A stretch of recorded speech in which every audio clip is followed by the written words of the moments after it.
Olá, meus queridos, sejam todos muito bem-vindos a este canal. E vamos então a mais um vídeo. E a pergunta tema de hoje é: a Bíblia nos ensina a aceitar a Jesus? Ou, perguntando com outras palavras, porventura a Bíblia ensina ou ela ordena o rito do aceitar a Jesus, como o gesto de levantar a mão publicamente, ir à frente da igreja, fazer a oração da conversão, pedindo a Deus que inscreva o nosso nome no livro da vida?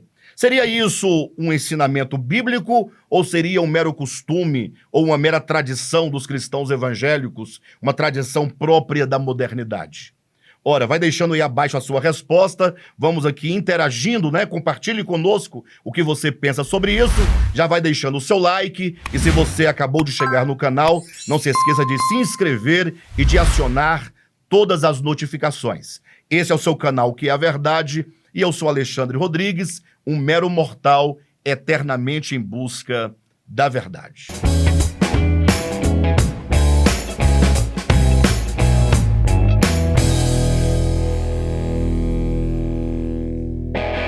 Muito bem, queridos. A Bíblia nos ensina o rito do aceitar a Jesus. Ora, esse tema ele se instaura diante de um problema que é visível aos olhos de todos aqueles que querem ver. Ou seja, se por um lado nós vemos que o número de pessoas que aceitam a Jesus a cada dia é um número cada vez mais crescente, por outro lado nós não vemos o aumento da expressão do amor de Cristo, não vemos o aumento da manifestação dos atributos de Cristo, das qualidades do Evangelho na vida da maioria das pessoas que dizem ter aceitado a Jesus. Daí que surge uma questão, surge uma dúvida, surge um questionamento.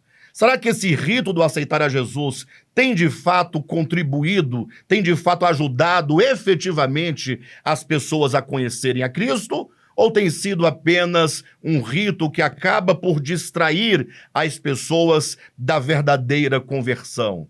Ou seja, a dúvida que surge é se esse rito ele tem sido efetivamente eficaz no que diz respeito a conduzir as pessoas a uma verdadeira experiência de conversão. E para tanto eu quero convidar a vocês a pensarem comigo o que está no capítulo 6 do Evangelho de João, um capítulo extremamente importante para quem deseja saber com exatidão o que o próprio Jesus ensina acerca da verdadeira conversão. Por isso, não saia daí, fique conosco até o final desse vídeo, porque você vai ser grandemente edificado. Bem, o capítulo 6 de João, nós temos aqui uma situação em que Jesus conversa ali com as multidões que o procuraram, não é? As multidões que no dia anterior comeram dos pães multiplicados por Jesus. Imagine que Jesus estava no dia seguinte, bem cedinho, do outro lado do mar, mas a Bíblia diz que grandes multidões foram ao encontro de Jesus. Nós vemos aqui um número grande, uma grande massa de pessoas seguindo a Jesus, procurando a Jesus, quando então Jesus, se dirigindo a essas multidões, começa a trazer alguns questionamentos. Ou seja, Jesus se dirige para essas multidões dizendo que elas deveriam certamente buscar as coisas eternas e não simplesmente buscar as coisas materiais. Diante disso, as multidões perguntam a Jesus. É o que está aqui no versículo 28 do Evangelho de João, do capítulo 6. Dirigiram-se, pois, a ele perguntando: que faremos, pois, para realizar as obras de Deus? E este é um ponto importante que eu quero que você compreenda. Quando se pergunta o que faremos para realizar as obras de Deus, devemos entender que a obra de Deus é aquilo que Deus está realizando. É aquilo que ele realizou, que ele está realizando e que ele ainda vai realizar. As obras de Deus é aquilo que Deus está efetuando dentro do homem. Ora, a grande obra de Deus é a própria salvação da humanidade. A grande obra de Deus é a salvação do homem. Então, veja que as multidões aqui começam a perguntar para Jesus: ora, o que nós devemos fazer para contribuir ou para realizar essa obra de Deus dentro de nós? Daí vem a resposta de Jesus no versículo 29, quando ele diz: ora, a obra de Deus é esta, que creiais naquele que por ele foi enviado.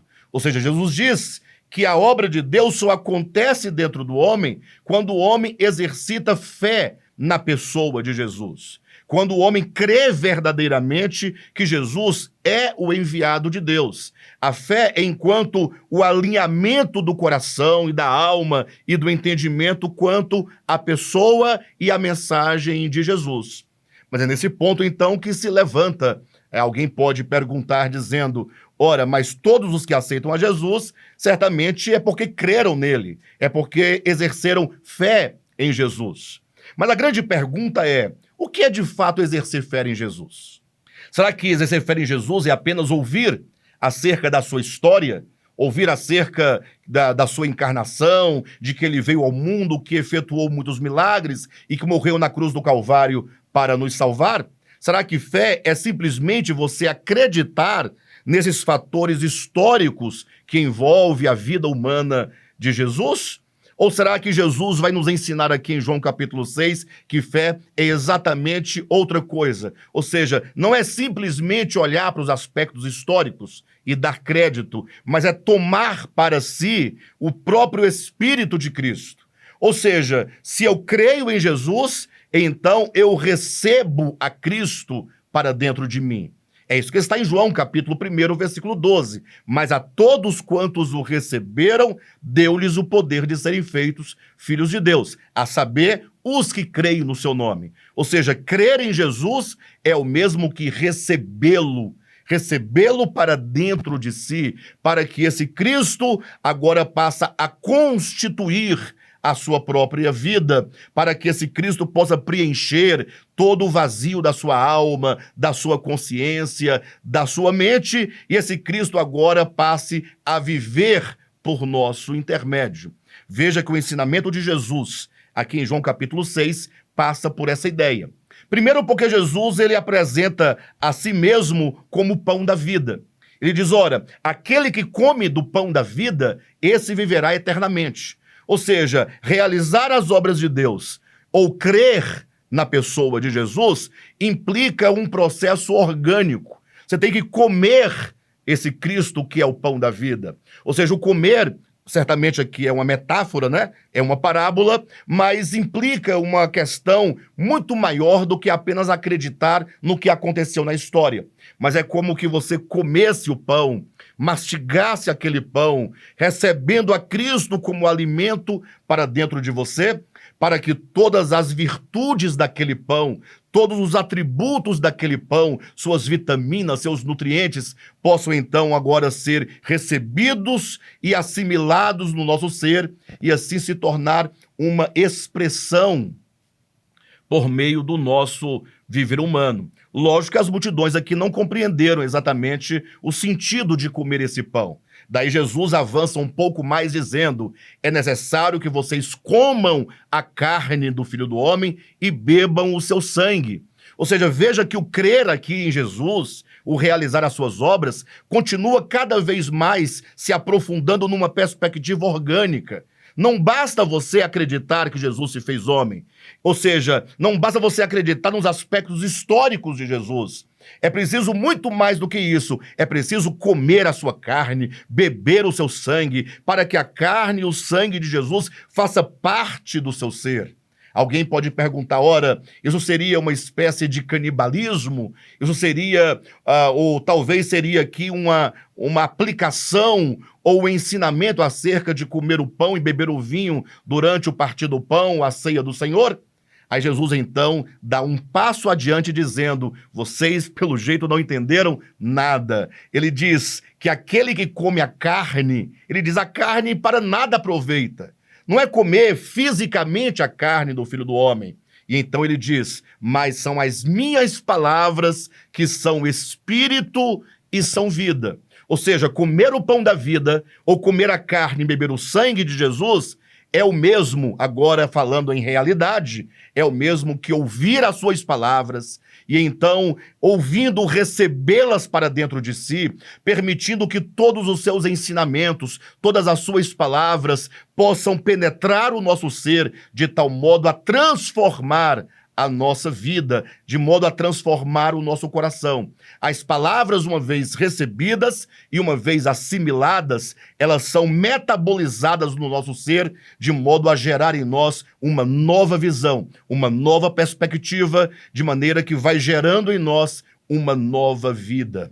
De modo que a Bíblia não nos ensina a aceitar a Jesus, mas ela nos ensina a receber a Jesus para dentro de nós, por meio de ouvir as suas palavras, assimilar as suas palavras, sermos tomados por suas palavras e, sobretudo, constituídos pelas palavras de Jesus, seus ensinamentos que se encontram em Mateus, Marcos, Lucas e João. A verdadeira conversão é a união orgânica do homem com o próprio Cristo, que é a palavra de Deus. Esse foi o vídeo de hoje. E não se esqueça, então, de vocês nos acompanharem nos próximos vídeos. Vai deixando aí o seu like, acione os sininhos das notificações. E se você ainda não é inscrito, inscreva-se no nosso canal. Até o próximo vídeo.